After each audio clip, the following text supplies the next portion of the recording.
y con un hombre menos. Un partido en el que el Real Murcia tenía, y luego lo ha conseguido, la oportunidad de terminar la primera vuelta como el mejor equipo de los 80 que juegan actualmente en los 4 grupos de Segunda División B.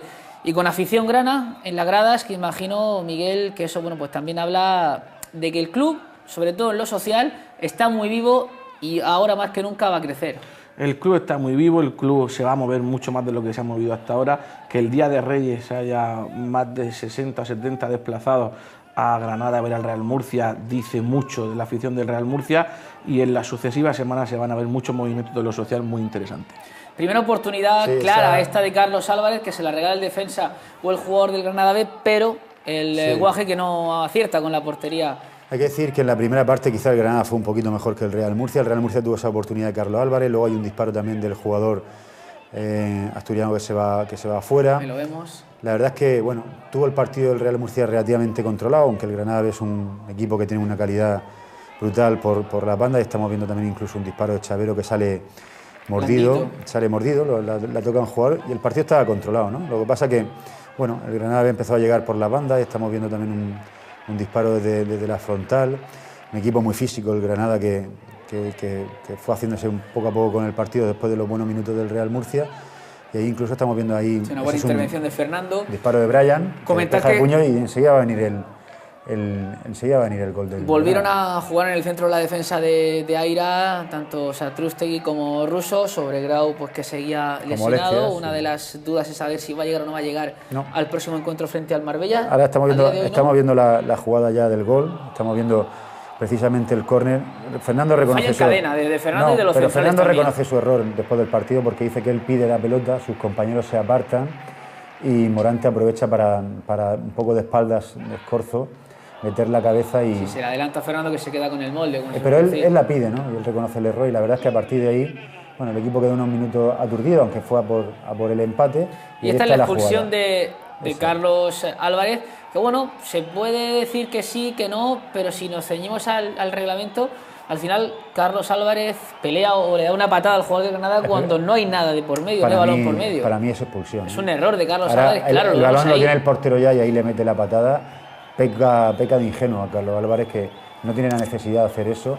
Lo que pasa que ahí venía, digamos que habían estado toda la primera parte dándose cera a los dos, y al final peleado con los defensas del Granada. Es un jugador que no rehuye para nada el choque, el encontronazo, que se deja la vida en cada balón, y bueno, pues ahí le falló un poco el exceso de revoluciones. Pero le favorece la expulsión, le favorece al Murcia. Nos íbamos al descanso 0-1.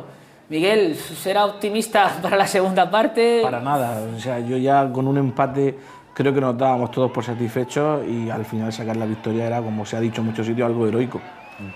Tiene incluso el Granada B tiene varias oportunidades para ponerse con 2-0. Hubiera sido muy rápido Fernando, muy atento. Hubiera sido la sentencia definitiva. Sobre todo vamos a ver ahora después una ocasión de Nilsson que se queda solo delante de Fernando y la tira y no la mete, ¿no? Al final eso es clave, pero el Real Murcia, destacaron todos los compañeros de la prensa de Granada, que fue valiente, ¿no? En la segunda parte en ningún momento rehusó ir a por el partido, fue con 10 en todo momento a buscar el empate, y la verdad es que, bueno, ahí estamos viendo una gran jugada también que está fuera de juego, fue anulada por fuera de juego del Granada, una gran triangulación, y el Murcia que empezó a tener sus oportunidades, ¿no? Y a llegar.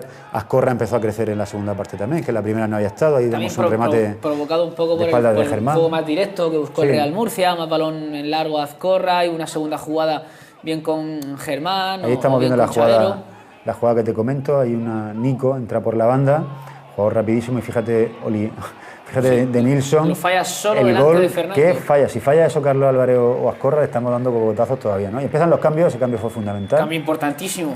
Se retira Rafa Vicente, que había repetido titularidad también, era una de las dudas, y ahí estamos viendo ya un disparo de Armando que se va ligeramente desviado, aunque la toca el portero del Granada. Un buen disparo desde media distancia de Armando. Y el Real Murcia, pues bueno, con cambio ofensivo, ahí se retira Germán y entra Isi. Al final, la cantera al rescate, José, Isi y Arturo. Pues fueron jugadores fundamentales, pues no, sobre todo porque te lo digo en serio.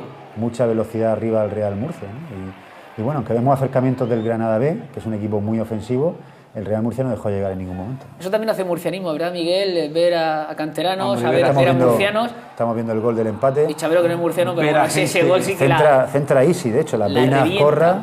Ver a gente de la tierra y ver cómo el equipo se viene arriba con uno menos, ver que al final los cambios fueron valientes totalmente, iban buscando el empate y luego, fíjate, nos llevamos la victoria. Yo creo que fue un partido de los que, como habéis dicho, pueden marcar la temporada. Sí. Fundamental el cambio de posición de Chavero, porque con la expulsión de Carlos Álvarez, Chavero pasó al centro. Esa jugada, él es un llegador, que al final llega de segunda línea, está atento a la jugada y se aprovecha, ¿no? Ya estamos viendo el error infantil de los dos centrales. Que imagino que a Campos, hay que recordar que el entrenador de Granada es el técnico de Mazarrón, murciano, José Miguel Campos, ex de la Olla, pero es que le regala literalmente la pelota a Arturo para decirle, hay que meterla, toma y empújala. Hay que meterla porque fíjate dónde fallan los dos centrales del Granada. Sí, pero Arturo tiene mucha calidad y no se le puede los ganar. metros que tiene que... Fíjate los metros que tiene que recorrer del campo prácticamente. Los metros que tiene que recorrer el jugador, ¿no?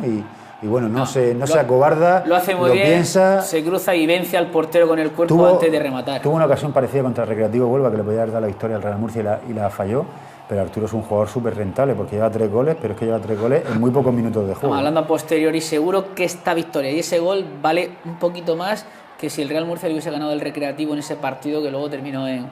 Nuestra victoria es completamente... Por eso esto vale más que 3 puntos a nivel anímico, a nivel moral, a nivel de clasificación. Vale muchísimo el triunfo de los de Aira. El abrazo de los jugadores cuando acaba el partido, cómo se van con los aficionados a celebrar. Al final es victoria con un sabor increíble. Bueno, pues hablaba Aira de ese refuerzo, de esa victoria, lo que ha supuesto para la plantilla grana.